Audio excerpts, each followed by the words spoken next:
Udah oke? Bismillahirrahmanirrahim. Assalamualaikum warahmatullahi wabarakatuh. Waalaikumsalam. Waalaikumsalam. Alhamdulillah, alhamdulillahirrahmanirrahim. Di malam yang berbahagia ini, alhamdulillah, Opsi TV bersama Benteng Hati Channel, bersama Handi Selebes Channel, dan Jalan Sang Mualaf. Jalan Sang Mualaf. Wah, ini YouTube-nya Bang Ferry. Nah, alhamdulillah, hari ini kita akan berbicara bersama salah seorang mualaf yang pernah bertemu dengan saya dan pernah juga ada di konten Opsi TV. Beliau membuat lumayan kagum saya gitu. Karena apa? Karena yang saya pikir ini anak ini diem aja, nggak kayak ini bocah kayak nggak bisa apa-apa. Ternyata ilmunya segudang, bro. Ternyata sampai malu gitu juga sendirinya ya. Kayaknya kita nggak ada apa-apanya lah sama Ferry. Untuk lebih lengkapnya lagi kita langsung wawancara sama Bang Ferry. Assalamualaikum Ferry. Waalaikumsalam warahmatullahi wabarakatuh. Alhamdulillah. Fer, ini pertemuan kita yang kedua kalinya ya, Fer ya? Iya. Nah, kita Ferry aja nih, nggak apa-apa ya? Umurnya berapa tahun, Fer? 29. 29 tahun? Mau para 3, mau 30. Berapa tahun? Subhanallah, anak gua itu. Anak gue udah 29 tahun juga. Yang pertama. Yang pertama. Oh. Oke. Nah, ini mungkin teman-teman semuanya belum pada tahu nih jalan mualafnya, penemuannya si Ferry ini sampai dia akhirnya memutuskan untuk memeluk agama Islam, dan Islam itu menjadi pilihan, agama pilihannya. Nah, boleh nggak diceritain sedikit dari awalnya Ferry mengenal Islam dan sampai Ferry itu sampai akhirnya memilih Islam sebagai agama Ferry? Menemukan jati diri lah ya. Iya, betul. Dan disclaimer juga, Ferry ini SMP-nya di Santo ya? Santo Melania. Santo Melania. Itu Katolik, bro. Yang belajarnya Katolik banget kan? Iya. Astagfirullahaladzim. Itu susah sebenarnya itu kalau orang Katolik itu doktrinannya udah keren banget. Oke, ceritain deh, Ferry gimana? Pencarian ini ya, Tuhan. Ya, pencarian Tuhan ya Ferry. Ya, apa ya, ini kan memang kan setiap orang itu kan hidup itu kan pasti ada pencarian kan. Dan di dalam sekolah minggu kan juga diajarkan bahwasanya beragama itu bukan hanya sekedar beriman, melainkan harus berakal, dan akal itu harus seimbang dengan iman. Jadi akal lebih dulu baru beriman. Ya kan, makanya dalam sekolah minggu juga dijelaskan bahwasanya pakailah akal budimu, dalam Amsal kan juga dijelaskan, Amsal 16:22 mungkin kan. Pakailah akal budimu karena akal budi adalah sumber dari kehidupan. Oh, emang diajarin? Iya, memang diajarkan. Oke. Nah, yang membedakan setiap insan, manusia, dan hewan atau binatang itu kan adalah akal. Betul. Karena binatang nggak mungkin berakal budi. Iya. Ya kan, contohnya, eksempelnya misalkan nih kayak kalau kita digigit anjing, anjing nggak mungkin dipenjara. Siapa juga yang mau penjara? Binatang. Binatang. Ya kan, tapi kalau kita memukul orang atau kita menggigit orang, pasti kita kena dilek atau hukum. Betul. Nah, itu kan perbedaan antara kita dan binatang. Ya kan, makanya kan kalau dalam Islam itu kan yang wajib dikenakan aturan dalam Islam, dia wajib sudah mukalaf atau akil balik. Ya kan, makanya kan ada beberapa kriteria, misalkan harus berakal budi. Ya kan, terus harus udah akil balik, dan beberapa lainnya. Dan itu kan harus utama tuh target dalam Islam. Makanya kalau bagi orang-orang gila, ya kan, dia nggak lepas hukum dari perintah. Betul. Karena dia udah nggak berakal.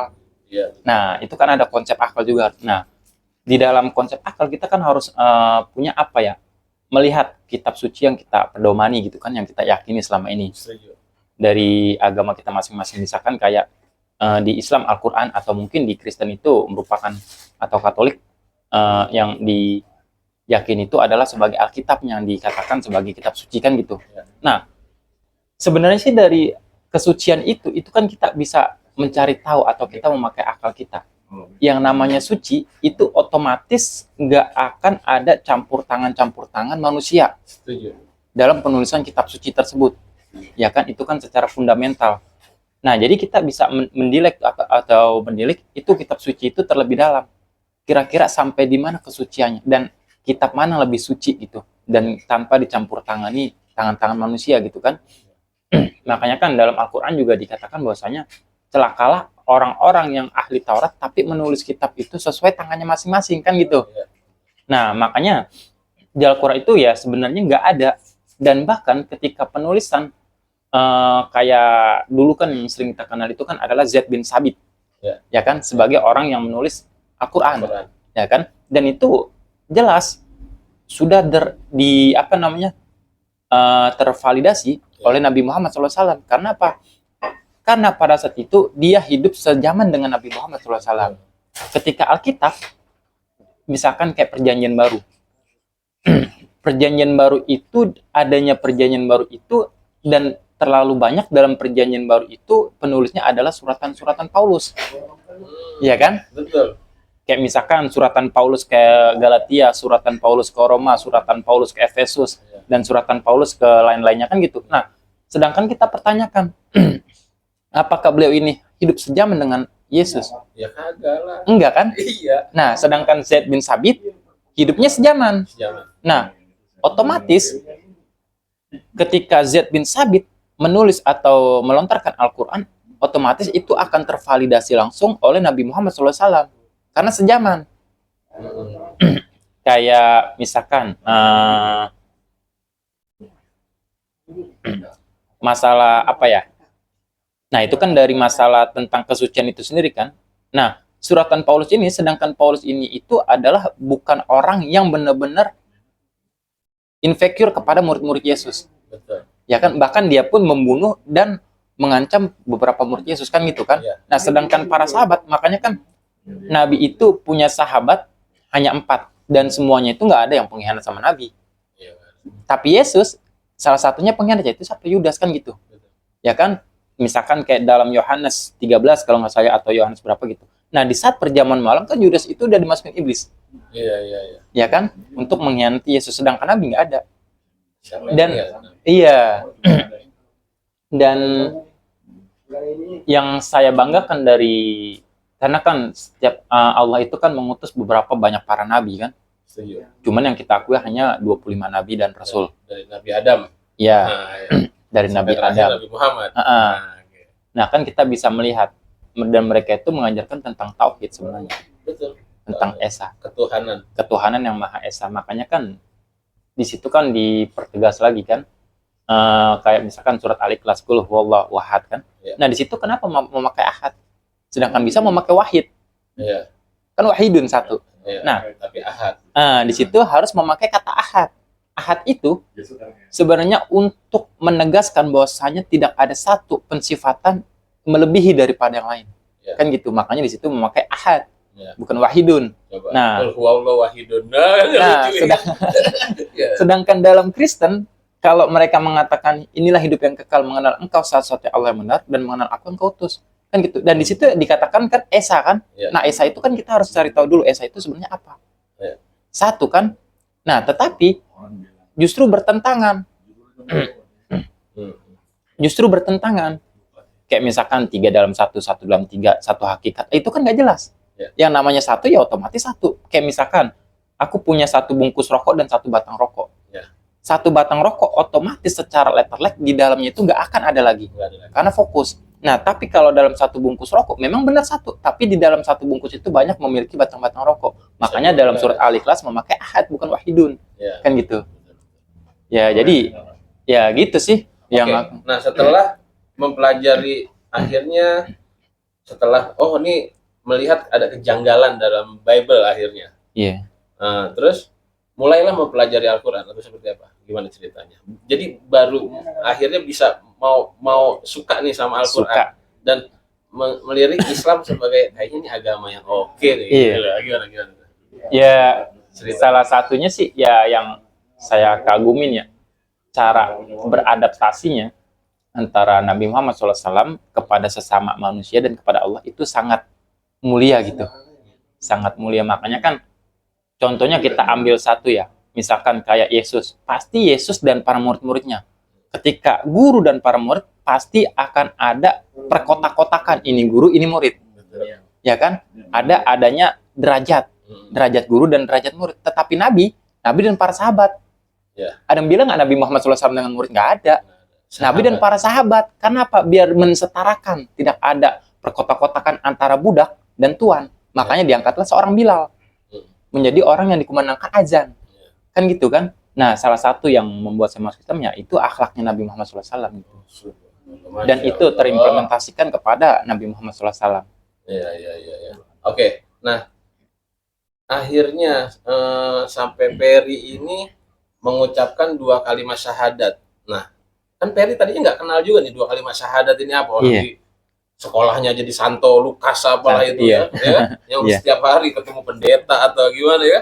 Nah, malah dia kenal apa doa rosario malah. Doa rosario, doa malam itu ya. Imam Rasuli. Itu. Doa novena ya. Ada. Nah, tapi akhirnya bisa memberanikan diri mengucapkan 2 kalimat syahadat, asyhadu alla ilaha illallah wa asyhadu anna muhammadar rasulullah. Itu gimana ceritanya? Iya, makanya kan kita kembali lagi ke awal tadi kan, hidup itu harus diawali dengan akal, ya kan? Nah, di dalam kekatolikan, waktu aku masuk Katolik, itu kan setiap mau adanya Natal, kan ada pasti namanya pengakuan dosa. Iya kan? Nah, pengakuan dosa itu harus melalui perantara Romo. Romo ini siapa? Kenapa nggak langsung ke Tuhan? Ya kan, berbeda dengan Islam. Islam, dia melakukan taubatan nasuha, dia sholat. Sholat taubatan nasuha, hanya dirinya sendiri dan Tuhan yang maha mengetahui. Ya kan? Tetapi kalau kita melalui perantara Romo, kira-kira seorang Romo ini punya dosa juga nggak? Ya pasti punya. Pasti punya. Dan dia kan belum tentu menjadi orang yang amanah. Betul. Ya kan?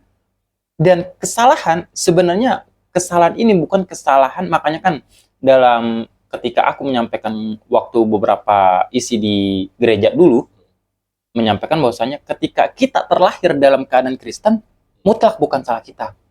Tapi kita sampai besar kita masih menjalankan keyakinan Kristen atau masih hidup seperti ini, mutlak kesalahan kita. Kenapa? Dalam rahim Allah Subhanahu wa taala berkata, "Alastu birabbikum." Lalu kita menjawab nih, ya balas sahidna itu kan dalam umur 4 bulan kan? Masih nah, dalam perut, ya, makanya kita ketika kita terlahir karena kita terbawa oleh garis keturunan atau KTP ayah orang tua kita yang dimana yang beragama Kristen, yaitu bukan salah kita mutlak. Cuman kalau kita nggak ingin rasanya belajar, ya kan, untuk mencari tahu bagaimana mencari ketuhanan itu mutlak salah kita. Sampai mati mutlak salah kita. Karena kenapa? Contohnya Salman Al-Farisi, seorang penyembah api, ya kan, dia kan tetap pada proses pencariannya. Iya, betul. Iya kan? Makanya dalam Yohanes 17:3 mengatakan bahwasanya inilah hidup yang kekal. Nah, hidup yang kekal itu kan bahwasanya bukan di dunia, di akhirat, melainkan di akhirat, karena di dunia bakalan mati. Makanya di Al-Quran menjelaskan kullu nafsin zalikatul maut. Setiap yang bernyawa itu pasti akan mati. Nah, ketika makanya kan orang selalu berpandangan atau mempunyai mindset kepala ini kan Baitul Makmur. Ya kan? Banyak orang mengatakan bahwasanya selalu berpikiran bagaimana kita untuk kehidupan kedepannya, tapi tanpa memikirkan bekal apa yang sudah kita persiapkan di saat kematian datangnya itu. Kan gitu, karena kan itulah hidup yang kekal. Nah, kira-kira sampai di mana kita mengenal ketuhanan itu, kan begitu kan? Makanya dalam surat Ali Imran, janganlah engkau meninggal melainkan dalam keadaan Islam. Nah, itu tertulisnya di Islam sendiri. Apakah itu tertuju kepada orang Kristen atau kepada orang Islam itu sendiri juga, kan begitu? Nah, itu sebenarnya yang menjadi landasan aku sih gitu. Berarti setelah akhirnya mengetahui itu, Mas, menurut kamu, wah iya ini make sense lah nih, ya kan? Iya. Nah, akhirnya Ferry mengucapkanlah di situ 2 kalimat mengucapkan syahadat. 2 kalimat syahadat. Oke, mengucapkan 2 kalimat syahadatnya waktu itu di mana, Fer? Di Paseban. Paseban. Iya. Masjid. Enggak, awalnya tuh malam-malam sama orang. Sama orang. Sama orang. Oh, sama orang biasa gitu. Orang biasa. Oke. Karena itu gimana tuh? Karena memang udah gue minta tolong syahadatin gue deh gitu. Gimana? Iya, karena kan saya dengan dia itu, dia kan seorang orang yang udah berumur gitu kan. Oke. Dan karena seseorang itu punya pandangan berbeda. Terkadang orang melihat agama itu dari apa yang dikatakan atau diucapkannya. Tapi ada juga orang yang melihat keagamaan itu dari akhlaknya. Iya. Kalau akhlaknya sejalan dengan yang dibicarakannya, ya kan, maka dia pasti akan tertarik hatinya kan gitu. Betul. Nah, karena ketertarikan itu pada saat itu, ya udahlah aku bilang, oh berarti Islam ada ajarannya seperti ini, benar nih. Ya udahlah, aku ngucapin syahadat malam itu juga. Cuman karena beliau mengatakan bahwasanya nanti jangan lupa ngucapin syahadat lagi di masjid karena untuk mendapatkan sertifikat. Iya. Oke, akhirnya masuklah Ferry cari masjid. Masjid Dekat rumah. besoknya. Iya. Oh, itu nggak apa-apa sama orang tua akhirnya ngumpet-ngumpet atau gimana itu? Oh enggak, karena kan ya itu dia ketertarikan orang itu kan, kalau aku kan ketertarikannya kepada orang itu karena apa yang diucapkannya selaras dengan apa yang diamalkannya. Iya, Kan gitu. iya, iya. Nah, beliau mengajarkan bahwasanya, guru-guru saya juga mengajarkan kita minta redonya itu dari orang tua. Waduh, gimana nih? Nah, Orang tua, sorry, gua potong. Orang tua masih Kristen waktu itu. orang tua masih Kristen, masih Katolik. Pada saat itu. Kedua orang tua masih Katolik. Tapi tetap minta ridho sama orang tua. Minta. Oh, wah ini gokil ini. Minta ridho. Ini gimana jadi tolong diceritain. Ya, saya sih tetap minta ridho. Masalah entah dia sepakat atau tidaknya itu kan urusan belakangan. Karena kan Allah Maha mengetahui. Iya, iya. Ya kan? Nah, ketika saya minta ridho, saya bilang ke mama sama ke papa saya, "Mah, Pah, hari ini, malam ini, Ferry udah ngucapin syahadat. Nah, Ferry minta redonya. Biar Ferry tuh bisa nuntut ilmunya itu enak." Ya kan? Ternyata per-peran sama emak. Per-peran. Nah, nanti Ferry mau belajar sholat. Kan awalnya kan kita dari Kristen kan belum ada kan tata cara sholat, kan kita nggak tahu. Nanti Ferry mau belajar sholat yang benar. Terus mau belajar ini, baca ini, kan gitu kan. Hati mama, ya udah nggak apa-apa, karena kan keputusannya ada di tangan lu. Tapi yang benar. Keren. Nah, cuman kalau papa saya nggak terima. Oh, papa yang nggak terima. Kenapa papa? Karena beliau itu kan fanatik akan kekatolikannya dia kan. Oke. Nah, jadi pada saat itu ya udahlah, setiap saya pulang ke kampung halaman saya, itu papa udah nggak mau negur saya. Dan hari itu juga nama saya dicoret dalam KK gitu. Allah. Iya. Nah, di saat itu ya udah kan, saya dipukulin segala macam ketika waktu di NTT itu kan. Ya, memang pada saat itu saya ketemu seorang ulama, dan memang orang itu benar-benar arif. Dia hanya mengatakan bahwasanya kita nggak boleh ngeluh, Fer. Semakin tinggi pohon kelapa, semakin kencang angin yang menerjang. Betul sekali. Kan gitu. Nah, dari situ saya sempat kayak jualan pisang goreng gitu kan. Jualan pisang goreng Udah terus mualaf tuh. udah mualaf. Tuh. Karena kan saya harus, ya itu dia, papa saya tuh nggak setuju kalau saya masuk Islam, karena kata papa saya, lu udah gue sekolahin capek-capek, bukannya ini gitu kan, bukannya berbakti sama orang tua, malah lu masuk ke Islam milih. Nah, memang di daerah-daerah timur itu dikatakannya bahwasanya moru itu apa ya, orang yang nggak apa ya, yang buruk, orang yang buruk gitu kan. Nah, saya bilang ya nggak apa-apa, memang saya orang yang buruk, kan yang baik cuma Allah. Oke. Ya kan? Pinter itu. Kan yang baik cuma Allah, ya memang saya orang yang buruk. Yang baik paling bener ya Allah. Kita makhluk. Nah, makanya dari situ ya udah, saya sampai tuh ya waktu itu ya, karena begitu dahsyatnya tuh kan, saya mengatakan bahwasanya, ya Allah, kalau misalkan aneh mati sekarang, mendingan mati aja deh. Sempet, karena kan apa ya, terlalu ini gitu kan ujiannya kan. Nah, makanya dari guru Ani itu mengatakan bahwasanya seseorang itu nggak bakal naik kelas, Fer, kalau dia nggak ngikutin ujian. Benar. Tapi dia harus naik kelas ketika dia mengikuti ujian. Allah itu, makanya kan dia waktu itu mengatakan kepada saya gini, Bang, sekarang pilih mana? Lu kaya, lu punya banyak duit, tapi lu nggak dapat hidayah. Iya kan? Saya malah ditanya balik sama beliau, lu pilih mana? Lu kaya, dunia ini punya lu kaya, tapi lu nggak punya hidayah, lu nggak dapat hidayah. Nah, makanya kata beliau, hidayah itu sebenarnya salah satu bentuk cinta Tuhan kepada hambanya. Barang siapa yang berjalan kepadanya, maka dia akan berlari kepadaku, kan gitu kan? Ya intinya begitu. Makanya kan kata dia, ingat, Fer, kata Al-Quran menjelaskan bahwasanya la yukallifu nafsan illa wus'aha laha maktasabat wa laha maktasabat. Allah itu memberikan ujiannya sebatas kemampuannya manusia. Kalau ente diberikan ujian seperti, berarti Allah tahu ente maha sanggup menjalani ujian itu. Wah, ini ngingetin gue. Ya makanya itu sih. Terima kasih Ferry telah mengingatkan aku. Jadi emang begitu. Jadi nggak mungkin Allah itu ngasih cobaan yang nggak mungkin gak sanggup gitu. Iya. Di situ dijelaskan di sana, Allah tidak akan menguji satu kaum kalau kaum itu tidak sanggup menanggungnya. Iya, betul. Buat kaum juga seperti itu. Nah, ini buat teman-teman juga, kita buat teman-teman sahabat semuanya, buat Opsi TV, Andi Seleb, dan Hati Channel, sama Mualaf Jalan Sang Mualaf. Ini ada berita yang lumayan Menyedihkan. bikin kaget juga. Menggugah hati. Nah, menggugah hati. Jadi saudara kita Peri baru saja belum lama ini ditinggal sama mamah, betul ya, Fer? Iya, mama Mamahnya yang masih Kristen berarti. masih Katolik. Masih Katolik ya. Masih Katolik. Nah, tapi ada alhamdulillah ada cerita tadi yang Peri bilang sama saya nih, ada cerita yang lumayan bikin kita agak serak nih, gitu loh. Bikin kita agak jadi seneng gitu. Bisa diceritain, Fer? Tapi sebelumnya Iya. saya semua rekan-rekan mengucapin bela sungkawa ya. Iya. Berduka cita. Semoga Mama Peri husnul khotimah lah meninggal Amin, dalam Islam. Amin. Karena tadi Peri ceritain ya, Iya. silakan diceritain dulu deh. Nah, sebelum dicerita itu berapa hari di rumah sakit, terus apa komunikasi sebelum meninggal itu sama Oke, ya boleh. Dari awalnya emang sakit apa itu, Mama? Mama itu dia punya penyakit paru-paru sama Oke. jantung. Oke. Nah, memang sih kalau pas waktu masih sehat, saya cuman apa ya? Karena kan si dulunya itu kan bandel kan, dan Sama, gue juga bandel dulu.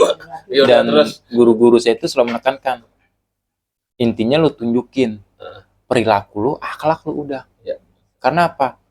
Ketertarikan itu yang kita tarik itu adalah secara ruhani hatinya, Ya. bukan dari orangnya. Ya, Kalau hatinya ada rasa ketertarikan sedikit kepada Islam, insya Allah dia akan mualaf, ya betul. gitu kan.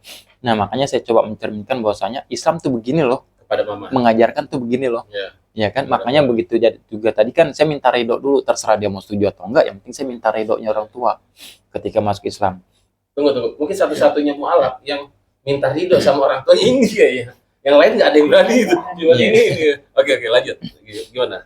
Ya itu dia, makanya pas ketika udah sakit saya juga kadang tuh saya yang ajak ngobrol, bincang-bincang gitu kan, karena kan beliau itu kan mungkin butuh teman curhat di saat keadaannya seperti itu, makanya saya kadang sering ngajakin ngobrol. Bahkan saya kadang kalau misalkan kayak kemarin kan udah di rumah sakit tuh kan, beliau sakit itu udah hampir setahun lebih, jadi badannya itu makin kurus ya kan. Cuman karena beliau itu selalu berjuang, karena kan adik saya kan masih SMA kemarin, dan ibu saya kan tinggal sendiri kan. Nah dia berjuang tuh kerja ya kan, kerja untuk menghidupi anak yang adik saya yang terakhir ini nih, karena kan dia SMA-nya swasta, Masih Kristen juga ada ya? masih Kristen. Nah dia memperjuangkan tuh untuk cari duit, keluar pagi pulang malam, keluar pagi pulang malam. Saya cuman bilang, mah sekeras apapun mama ya kan rezeki itu kan dari Allah ya kan. Mama itu mengusahakan bagaimana keinginan mama, bukan keinginan Tuhan. Cuman kalau kita mengutamakan keinginan Tuhan, rezeki mana yang nggak datang ke dalam kita. Makanya kan dikatakan kan, barang siapa yang bertakwa kepadaku, maka dia akan mendapatkan rezeki dari arah yang tak disangka-sangka. Nah, saya berbincang gitu, mama coba lihat cicak deh. Cicak nempel di dinding, tapi dia bisa makan nyamuk. Masuk akal nggak? Nggak masuk. Ya kan? Nggak masuk akal, karena nyamuk itu terbang, cicak nempel di dinding. Cuman karena dia bertasbih sama Allah, hanya saja kita nggak mendengar. Nah kan Allah mendatangkan rezeki itu sendiri. Ya kan? Contohnya kayak siapa? Imam Syafi'i dan gurunya. Gurunya mengatakan rezeki itu datang sendiri ketika kita berdoa. Tapi Imam Syafi'i harus berikhtiar. Ya kan? Tapi kan dua-duanya mempunyai dalil yang membenarkan diri sendiri. Ya kan? Nah makanya saya coba memperbincangkan. Cuman karena memang kedoktrinan itu kencang dan kuat sama dia, dan dia pun juga nggak terlalu memahami atau beribadah pun juga kurang gitu kan. Nah, ya beliau itu kemakan doktrin. Nah, makanya saya bilang nama setempat kan memang salahnya kesalahan pribadi seseorang muslim itu terkadang, ini saya introspeksi ya. Om ya. Kita bisa membicarakan sesuatu agama, tapi kita nggak bisa mengimplementasikan agama daripada agama itu sendiri. Makanya di saat aku pernah ya membaca satu buku, di saat zamannya Imam Hasan Al-Basri, ketika dia mengisi tausiah, seorang jemaatnya ini bilang, wahai Imam, nanti ente kalau datang ke sini lagi bicarain tentang sedekah dong.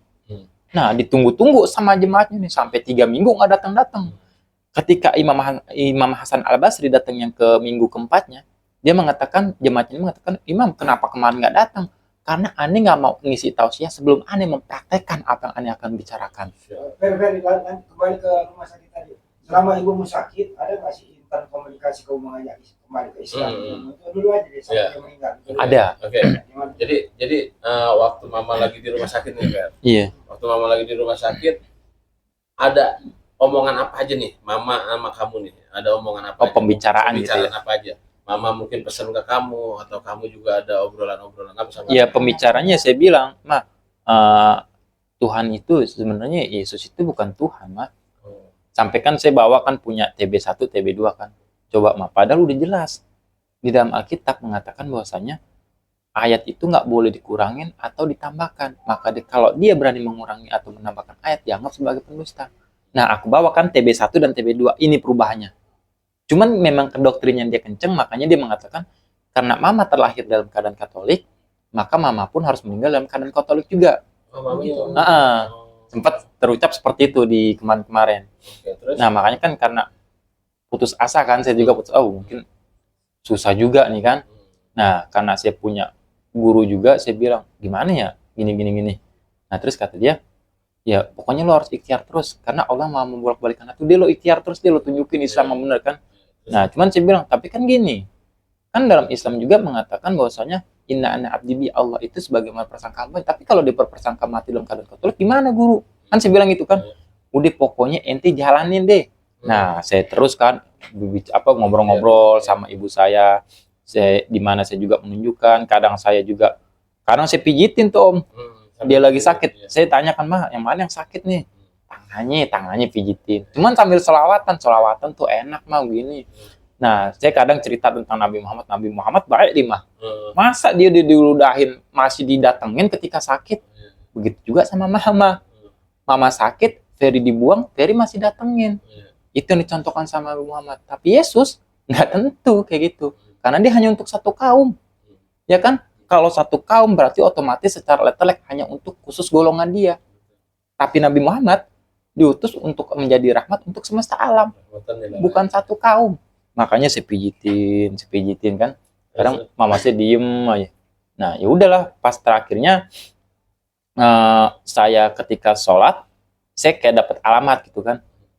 Saya bilang adik saya kan, Kak, nanti malam lo bimbing mama syahadat. Kalau dia mengucapkan syahadat, meninggal hari ini juga. Memang pada saat itu dia udah drop kondisinya Om. Udah drop, cuman mungkin Allah Ta'ala masih sayang kan. Kamu mualaf juga kan?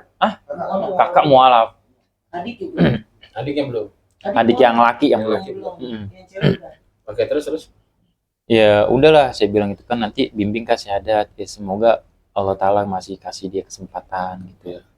Karena kan kemarin mungkin Allah Ta'ala masih kasih umur, ya mungkin Allah masih sayang sama kita. Kita nggak tahu doa mana yang dikabulkan. Bisa jadi. Sempat sebelum mama meninggal itu sempat kamu salawat ajak bersyahadat. Oh iya, mengucapkan. Jadi ketika mama di rumah kan udah ada rumah sakit itu kan, karena namanya pakai BPJS itu kan harus beberapa hari pulang nanti rujukan lagi. Nah, dia posisinya udah di rumah. Saya pijitin kan, saya tanya, Mah, tangan mana yang sakit? Tangan ini, saya pijitin ya kan. Tuh Islam kayak gini mah baik deh. Dia walaupun disakitin tapi tetap nyayangin. Iya. Ya kan, saya sambil ngomong-ngomong gitu, sambil selawatan kadang. Terkadang udah masuk waktu Johor, saya bilang, Mah, Eri mau sholat dulu doain deh biar Eri nanti jadi anak yang benar, biar bisa nuntun mama dunia akhirat. Nah, di saat itu mama saya udah mulai ngedrop lagi tuh dari situ. Saya bilang kan, Ma, kenapa sakit? Iya sakit sih mama, kan namanya paru-paru kan. Yang sakit, yaudah tadi obatnya diminum nggak? Diminum. Yaudah nanti minum lagi obatnya. Cuman pokoknya setiap saya meminumkan obat dia, itu pasti hati saya bersolawat, ya Allah, sembuhkanlah dan berikanlah dia hidayah. Karena engkau yang mama bolak-balikan hati seseorang. Baru saya minumin kan, dia kan pakai sedotan, kadang saya iniin pakai sendok kan. Nah itu saya sembari solawatan, ya Allahumma sholli ala sayyidina Muhammad wa ala alihi wasallam. Itu sembari solawatan, karena apa? Yang mungkin dengan solawat kita itu bisa menjadikan atau membolak-balikan hati beliau gitu kan. Ya di jam setelah Isya itu beliau udah nggak bisa ngapa-ngapain, udah ngedrop banget. Dan ketika saya nelpon rumah sakit memang belum bisa, karena harus bikin rujukan ulang, ya kan? Nah setelah itu saya bilang sama dia, nih Kak, sekarang lo syahadatin, kan namanya Ripka kan, lo syahadatin, lo bimbing deh, lo juga jangan ninggalin sholat, Karena sholat itu bisa menolong dia.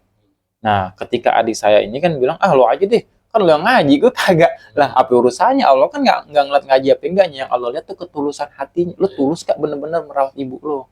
Nah, ketika tuh yaudahlah, saya bilang kan, Kak, sekarang lo nyari ambulan. Nah, nanti mama ini bawa ke rumah sakit lain lagi, biar bisa ditangani. Daripada begini kasihan, sama aja kita ngebunuh. Nah, adik saya mencari itu, saya bilang kan, mama mau syahadat nggak segituin kan? Dia diem aja. Kalau mau syahadat nanti Eri pimpin. Masa kita sama-samanya bareng-barengnya di dunia doang, akhirat emang nggak mau bareng-bareng? Saya bilang gitu kan. Misalkan nih saya bilang kan, saya kasih perumpamaan. Misalkan mama Eri suruh bawa barang. Misalkan nanti nitip nih berlian ini nanti mama tolong kasih atas nama Budi ke Bandung. Iya kan? Nah tapi Eri nggak ngasih tahu RT RW-nya. Tersesat nggak? Karena banyak nama Budi di Bandung. Cuman kalau kita bisa menjadi orang yang amanah menjaga itu berlian, terus Eri kasih tahu RT-nya sekian, nomor teleponnya ini RW, nah itu nggak bakal tersesat. Karena itu adalah perantara itu. Sama seperti Nabi Isa atau Yesus. Begitupun juga Eri nih tanggung jawab Eri nih, dunia akhirat. Jadi kalau mama mau ngumpul bareng anak-anaknya lagi nanti di akhirat bercanda lagi ya kan bareng-bareng, mama ucapin syahadat. Dia diem kan, memang dia sempat agak nangis gitu. Sempat ada nangis, makanya saya bilang kan, ini kan sekarang si adik saya udah lulus SMA, udah kerja, udah nggak usah dipikirin. Dunia itu nggak usah dipikirin. Sekarang dipikirin tuh Allah juga. Nah, saya bilang kan, mama kalau nggak bisa bahasa Arab, bahasa Indonesia aja. Ikutin ya mas, saya bilang itu kan ikutin ya mas. Udah tuh ngangguk-ngangguk, baru saya bilang. Oh ngangguk-ngangguk. Ngangguk. Cuman itu udah sakaratul maut berarti. Udah menit-menit. Udah menit-menitnya. Okay. Cuman saya bilang, saya mau nangis juga. Ya memang pada dasarnya nangisan itu bukan ini sih ya, bukan nggak bisa nolong juga sih. Makanya saya bilang, ikutin nih Mai, baru saya tuntun kan pakai bahasa Indonesia. Bersaksi tidak ada Tuhan selain Allah dan Nabi Muhammad SAW adalah utusan Allah. Begitupun juga dengan Nabi Isa utusan Allah. Saya bilang gitu kan, ikutin ya Mas. Syahadatnya pakai gitu. Berarti syahadatnya itu pakai bahasa Indonesia. Pakai bahasa Indonesia karena kan beliau kan awalnya kan saya tuntun pakai bahasa Arab. Cuman yang ditakutkan kan beliau nggak bisa gitu, belum dalam pelafalannya. Saya bilang, "Kamu kalau nggak bisa bahasa Arab, bahasa Indonesia aja mah." Saya bilang gitu kan. Allah Maha tahu deh. Nah, udah kan saya tuntun. Pas setelah dia mengucapkan kalimat syahadat itu, kelar udah. Meninggal. langsung nggak bisa ngomong. Terus matanya ketutup, cuman masih detak jantungnya itu masih ada. Cuman makanya pas dari situ mobil ambulan itu datang, ketika kan dia bawa alat-alat tuh kan, ditensi. Jedet gitu biasanya enggak. Cuman memang pada saat itu nafasnya masih ada, detak jantungnya masih, cuman mata udah ketutup. Mata udah ketutup, ngomong udah nggak bisa, mulutnya udah kaku kan. Nah, kebetulan dibawa ke rumah sakit Islam, cuman nggak bisa karena alat detak jantungnya nggak ada. Terus dilarikan ke Persahabatan, penuh. Dilarikan ke Cipto. Pas sampai di Cipto, baru detak jantungnya itu berhenti. Nah, adik saya nangis kan, yang cewek tuh. Mama udah nggak ada, ngapain lu nangis kan gue bilang. Kalau mama ngucapin syahadat malam ini, kelar.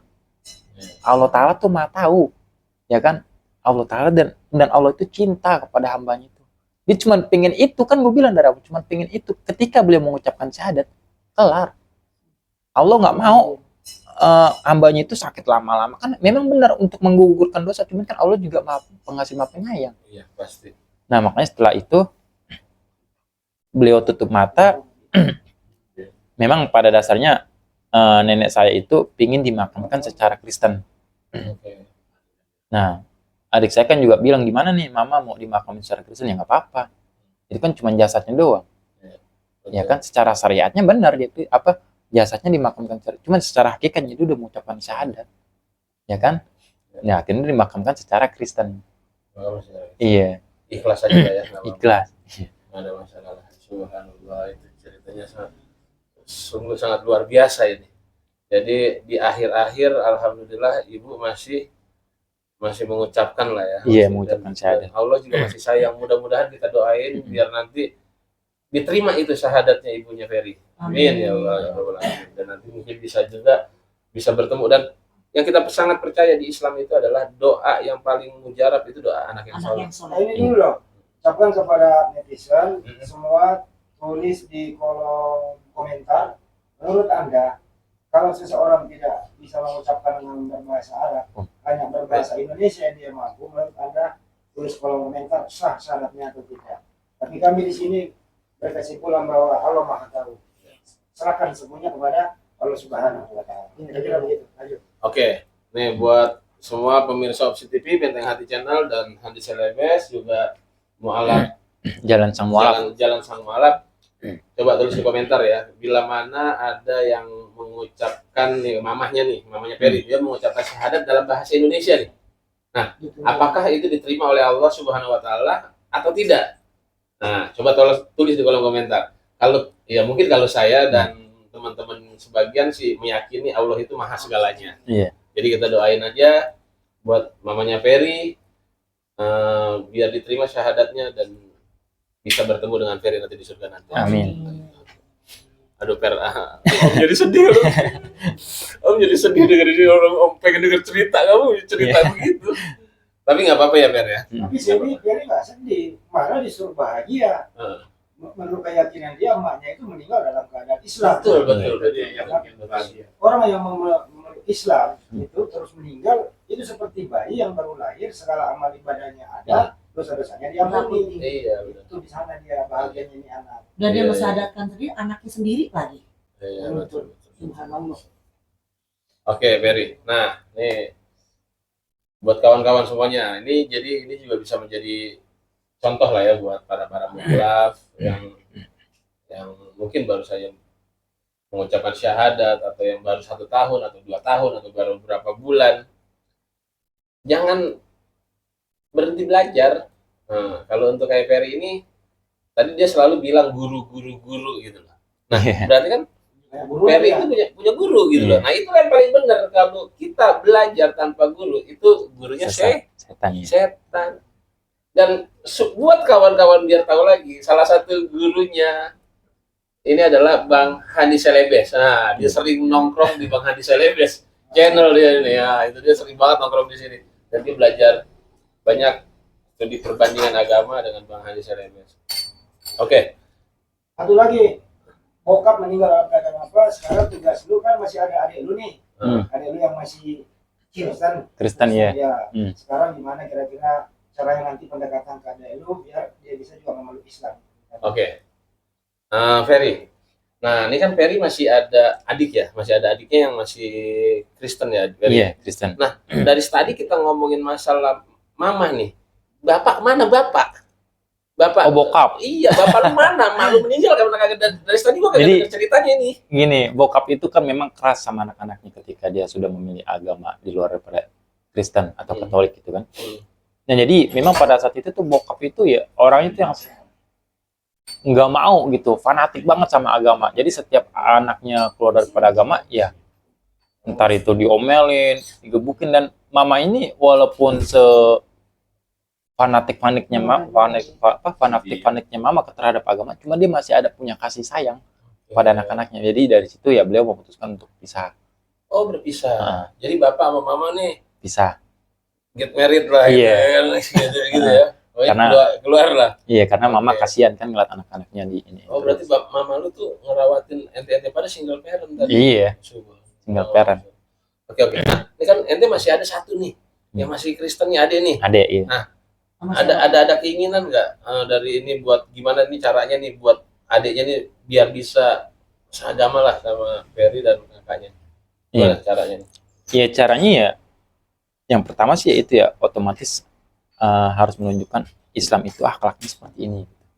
Yang kedua ya saya selalu bilang sama dia, lu jangan kebanyakan kerja tapi lu kebanyakan ibadah. Nanti kerjaan itu datang ke lu kan, saya bilang gitu kan. Contohnya lu mau gereja ya silakan gereja, orang nggak ada ngelarang, kakak lo juga nggak ada ngelarang. Nanti kalau ada ngelarang gua ngomelin kan, saya selalu bilang gitu. Jadi lu mau gereja, jangan lupa banyak-banyak baca Injil biar lu paham. Karena kan nanti kan dari pembacaan Injil itu kan dia akan memahami. Iya. Ya kan, nanti kan kita di situ akan cari tahu dia akalnya dipakai nggak nih dalam pembacaan itu. Kalau sudah saling kontradiksi antara satu ayat dan ayat lainnya, pasti dia akan bertanya-tanya kan Iya. kan gitu. Iya. Kalau makanya orang-orang Kristen yang belum pada pindah ke Islam Iya. itu nggak pernah baca Injil berarti. Benar nggak? Iya. Iya benar kan? Bible, Oh, belum baca Bible, iya baca Bible, sorry, bukan Injil. Injil mah zaman dulu ya kan, Bible. sekarang mah Bible. Iya. Oke gitu. Berarti malah ente suruh belajar Baca- Injil, pelajari baca Bible. iya, Oke. pelajari Bible. Terus gimana tanggapan adek gimana? Jadi cuman ya namanya masih umurnya masih Muda lah muda ya kan, jadi masih ada rasa keinginan mungkin buat bermain. Salah satunya contoh kayak kemarin kan, saya ngaji di Kuitang. Oke. Nah, adik saya baru pulang gereja kemarin. Hmm. Saya ada pengajian di Kuitang. Saya bilang, kan Dri, lo bisa nggak anterin gue ke Kuitang? Gue lagi nggak ada duit nih, mau ngaji di sono. Terus kata dia, ya nggak bisa, gue mau kerja, langsung kerja. Yaudah deh, nggak taunya nganterin temennya nih, ya kan? Baru tuh dia bilang, saya yang WhatsApp dia dulu. Lo kalau buat temen, hati-hati, pulangnya jangan terlalu malam lo, ntar nggak enak, ya kan? Gue kakak ya. Nah, iya kata dia, iya makasih udah ingetin kan gitu. Ini lo jadi mau pakai motornya nggak? Ternyata gue kerjanya di schedule, jadi jam 12. Nggak usah, gue udah jalan kaki ke Kuitang. Jalan kaki aneh ke Terus dia Kuitang. bilang apa? Bilang gitu. Lu kenapa jalan kaki bukan naik motor aja kan? Ini motor rame-rame kan? Iya, Orang dari peninggalan Iya. kan motor rame-rame, bukan naik motor aja. Ya nggak apa-apa. Yang penting kan kita tulus dalam menuntut ilmu. Dia bilang itu gitu contoh, kan. ente contohin ke adek nih kalau mau belajar ya begini, Mm-mm. nggak ada keluhan. Nggak ada. Mau ada motor kek, nggak ada Enggak, motor yang kek. penting Kalau emang ya niat babat. ada ngaji lah gitu. Ngaji. Ya. Pokoknya bukan hanya ngaji sih, dia maupun baik mau belajar di gereja atau belajar. Kalau dalam penuntut ilmu, kalau dia tulus, ya pasti Allah kasih jalan Betul. Setuju. tanpa ada keluh kesah. Ya, setuju. Aduh, nih Fer, nih banyak banget sebenarnya cerita-cerita yang dari Fer ini. Nih gitu, wah udah 47 menit, 40 menit lah. Di rumah lu masih ada salib nggak sih? Nah, oke. Fer, nih ada pertanyaan dari Iya. guru besar ini.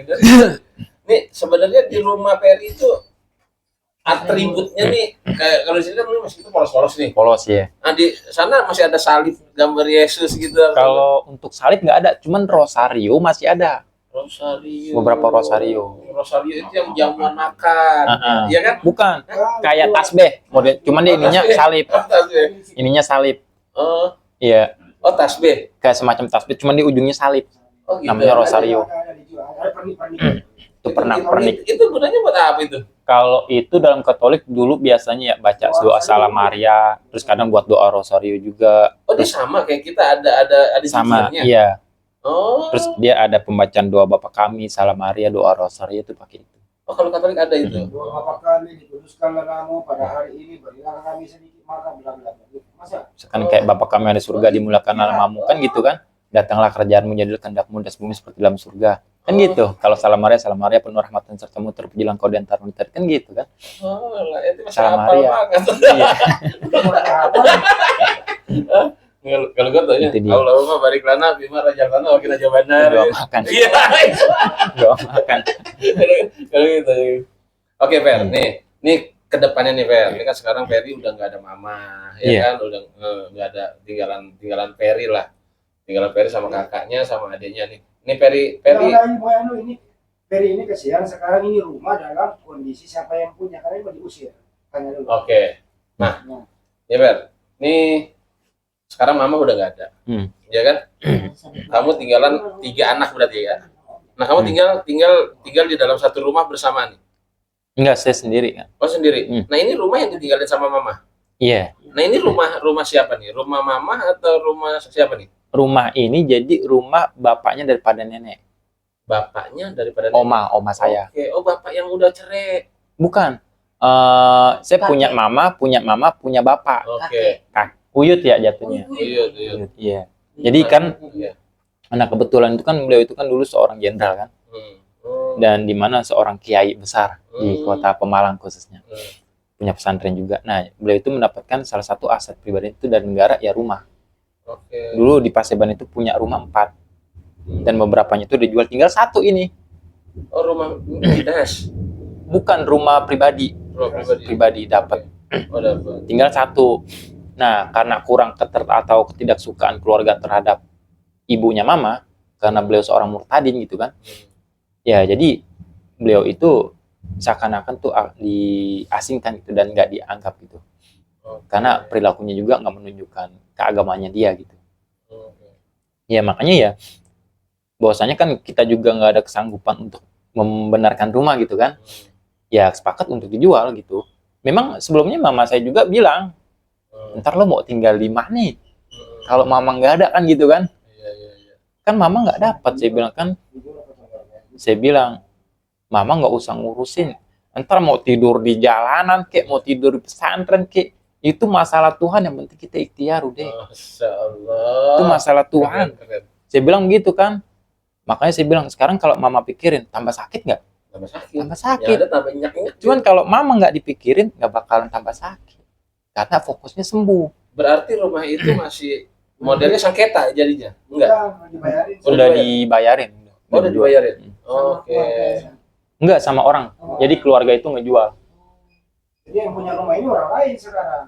Berarti udah bukan punya ente lagi? Bukan hak milik. Bukan hak milik. Bukan hak milik lagi. Nah, terus sebentar lagi kan iya, iya. Nah, Dia- terus ente mau tinggal di mana kali ini rumah orang? Kalau misalnya orang itu ngakuin, ente disuruh pergi gimana? Ya makanya kan tadinya kan juga kakak adik saya sama termasuk mama saya kan meminta haknya dia kan. Makanya kan memang saya pertama-tama tuh saya bilang sama keluarga, untuk membagi hak waris ini mau memakai hukum agama kah atau hukum adat. Kalau di hukum agama tuh ada namanya hukum faraid. Ya. Atau faraid. Nah, itu kita cari tolak ukur tuh ke pengadilan agama yang lebih ahlinya. Ya. Nah, kalau pakai hukum adat ya terserah kita. Adat yang tertera kan. Dan nggak taunya memang ya kan namanya duit kan orang saking Ya. gimana sih Bang kalau udah ketemu duit segitu MM-nya kan. Nah, yang dijual ini tiga-tiganya di Jawa, pesantrennya sama di sini. Yang ente tempatin. Iya, dijual sama keluarga. Nah, karena oma saya kan masih hidup dan keuangannya itu kan pasti kan ke dia. Nah, adik-adik saya juga bilang, ntar mau tinggal di mana? Udah nggak usah bingung. Tanah, ini nanti kalau kita mati, kita ditanya, amanah nggak lo jaga hak warisan cucu apa sebagai cicit atau anaknya? Kalau lu nggak amanah, lu mati kejepit tanah. Kan saya bilang gitu ke adik-adik saya. Sekarang kita dapat duit nggak dapat duit sama nggak? Sama. Makan nggak makan sama. Karena hidup saya tuh simpel Bang. Saya nggak punya nasi, saya puasa. Saya punya nasi ya saya makan. Ya kan? Kan simpel begitu. Kalau saya punya nasi saya makan.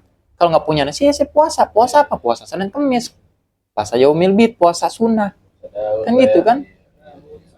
Karena kan guru saya sudah menerapkan pada dasarnya tuh kalau lu yakin, ya kan? Karena dia mengatakan bahwasanya agama Islam itu agama cinta. Ya. Kalau kita menerapkan itu cinta, contohnya dia makanya waktu itu selalu memberikan gini. Misalkan saya punya istri saya manggil atau saya masih pacaran kan masih ada ego-ego untuk ketemu terus kan. Nah dia manggil lu nih, lu langsung datang nggak? Pasti lu langsung datang. Ya kan, walaupun di samping lo ada bau tai kucing, bau apa, lo nggak bakalan melihat itu. Nggak ngaruh. Begitupun juga dengan Tuhan. Kalau kita menerapkan rasa cinta kepada Tuhan, ajan ya lo datang. Alhamdulillah. Kan yang manggil siapa? Yang manggil kan kekasih. Iya. Ya kan sama dengan pasangan. Walaupun lu nanti latar belakang lu mau tinggal di jalanan, lu mau tinggal di emperan, tapi yang lu cari cintanya Tuhan, berkahnya. Kan gitu. Siap. Makanya saya selalu menerapkan sama adik-adik kakak saya. Biarin aja lah mau diusir, mau di mana. Allah itu enggak, makanya kan dalam satu hadis mengatakan bahwasanya tidak akan aku matikan satu jiwa pun sebelum aku sempurnakan rezekinya. Nah sekarang tinggal kembali lagi kita yakin nggak sama Allah? Yakinlah harus wajib. Nah, kalau yakin ya udah jalanin aja, rumah mau dijual kek, mau diapain kek, kita mau tidur di emperan kek, mau makan kek. Keren. Jadi dia kemana ya? Iya karena Keren. saya selalu menerapkan nih Bang ke adik sama kakak saya. Makanya kan pas kemarin mama saya sakit, saya bilang, terkadang orang itu melihat atau menilai kebahagiaan itu dari materi. Iya. Pas waktu di rumah sakit kan saya ngomong sama dia, coba lu lihat orang-orang yang sakit. Dia harus membayar oksigen itu berapa? Allah kasih kita nafas cuma-cuma nggak bayar. Iya, benar. Kalau dalam perhitungan matematika, lu beli oksigen satu aja kemarin kan saya beli itu sekitar hampir 3 jutaan. Iya. Satu hari. Dan berapa tahun lu harus menghirup oksigen? Allah minta bayaran? Enggak. Nikmat nggak hidup? Hidup nikmat. walaupun kita nggak punya duit, tapi kita punya mata bisa melihat. Orang buta harus beli mata. Kayak mama punya sakit paru-paru, dia harus berobat, dia harus mengeluarkan uang. Tapi Tuhan begitu cintanya sama kita, dia nggak minta bayaran sedikit pun. Cuma terkadang kita sebagai hamba lupa sama Tuhan. Kan gitu. Lupa dan Jadi ya, mualaf ini. Iya. Ini aneh jadi banyak belajar dari Ferry ini. Subhanallah ini.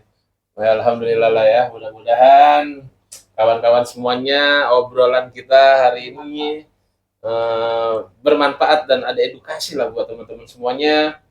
Untuk nanti untuk lebih panjang lagi kita akan bisa ngobrol-ngobrol bareng sama Ferry lagi. Bila ada yang mau ini ya tulis aja di kolom komentar, Bang tolong dong Ferry ajak gini lah, bebas. Nanti soalnya ini juga Ferry juga masih dalam keadaan berduka, jadi kita juga nggak bisa terlalu banyak yang ngobrol membantu dulu lah Ferry hari ini. juga boleh. Oke, buat nggak apa-apa buat sahabat-sahabat Opsi TV, Benteng Hati Channel, mungkin yang tergugah hatinya ingin Kasih kerja kalau ada misalnya lowongan kerja ya. Iya. bisa bila ada yang mempunyai tempat pekerjaan atau mempunyai usaha atau apapun bisa hubungi kita. Ada nomor telepon kita juga. Iya. Nah, ya pokoknya kalau ada yang mau tanya-tanya tentang Ferry atau segala macam bisa hubungin kita. Nanti bisa kita langsung kasih nomor kontak personnya langsung. Kalau di Opsi TV sama Benteng Hati itu slow, Iya. langsung kita kasih aja nomornya. Nggak ada masalah. Oke, Sebelum ditutup, mungkin ada pesan-pesan Ferry buat para mualaf jangan cengeng gitu loh. oke. Nah ini nih boleh nih. Iya. Boleh Fer. Jadi ini kan biar jadi contoh, Iya. ya kan. Jadi terakhir nih dari Ferry. Ada nggak pesan-pesan untuk para mualaf yang sekarang lagi ramai lah Iya. yang lagi ramai sekarang ini kan juga agak-agak geregetan gitu. Greget. Geregetannya apa? Dia mempergunakan itu sertifikatnya cuma minta donasi gitu loh. Modus. Iya modus lah itu. Nah gimana? Coba tolong Fer diingetin itu semua. Iya, makanya kan kemarin pas mama saya juga meninggal kan banyak teman-teman di TikTok juga ingin mengadakan live untuk galangan dana kan. Saya bilang kan nggak usah. Kalau ente ngasih aneh kerjaan, aneh kerja. Karena sertifikat mualaf aneh itu bukan aneh dididik dari guru aneh itu bukan dijadikan menjadi mental pengemis. Kalau ente ngasih aneh kerjaan, aneh kerja. Kan situ kan ada sistem barter. Cuman kalau ente aneh kebiasaan tangan di bawah, ya bakal sampai tua juga jadi pengemis. Betul. Jadi jangan jadikan agama itu atau sertifikat mualaf itu sebagai fundamental agar kita tuh mencari kekayaan dunia. Dan itu kan kembali ke pribadi masing-masing ya Bang ya. Makanya kan di Islam itu dikatakan innama a'malu binniyat kan. Ya. Dan niat itu kan hanya kita yang tahu gitu. Sebenarnya niat kita itu masuk Islam itu untuk mencari apa sih? Ya. Untuk mencari dunia, Allah kasih dunia. Tapi kalau untuk mencari Tuhan ya lu harus ngadepin tuh ujian. Dan Allah itu memberikan ujian itu bukan salah satu tanda Allah benci sama kita, enggak. Sekarang kan kalau misalkan Allah kasih kaya, kayak model kan tadi nggak dikasih hidayah. Kan nggak enak. Kayaknya cuma di dunia, di akhirat. Terus misalkan Allah kasih kasih lu kaya, tapi lu semakin menjauh dari Allah. Kan istidrat kan? Ya kan? Makanya tuh Allah tuh memberikan ujian itu ke salah satu bentuk cintanya Tuhan. Tinggal gimana tuh pandangan kita itu menanggapi suatu permasalahan itu gitu. Terkadang kan aku lihat makanya orang nggak ini sedikit langsung mengatasnamakan mualaf, nggak ada inian sedikit atau mungkin ada hinaan sedikit atau mungkin ada kekurangan dari ini sedikit menjadikan langsung mengatasnamakan mualaf. Sebenarnya itu makanya aneh pribadi sih ya, karena aneh sebagai mualaf juga aneh pengen menunjukkan tuh seharusnya tuh seperti ini gitu loh. Iya kan? Bukannya kita menjadikan pengemis. Cuman kalau ente beriin aneh kerjaan ya aneh kerja gitu. Karena kan ada keringat yang dikeluarkan di situ kan. Nah itu kan juga dicontohkan sama Nabi kan, ketika Sayyidina Husain dan Sayyidina Hasan ingin makan kurma, ya harus kerja di sumur, Kerja dulu. narik sumur. Iya. Nah sekarang kita masa mau enak-enakan dapat duit sih? Cuman sana donasi. Iya makanya itu yang Aduh, nyampah sangat kalau kata gue. disayangkan. Oke lah, baiklah pemirsa semuanya Opsi TV, Benteng Hati Channel, Hati Selebes dan Jalan Sang Mualaf. Jalan Sang Mualaf. Terima kasih banyak. Cukup dari kami. Wabillahi taufiq wal hidayah. Wassalamualaikum warahmatullahi wabarakatuh. Waalaikumsalam. Thank you.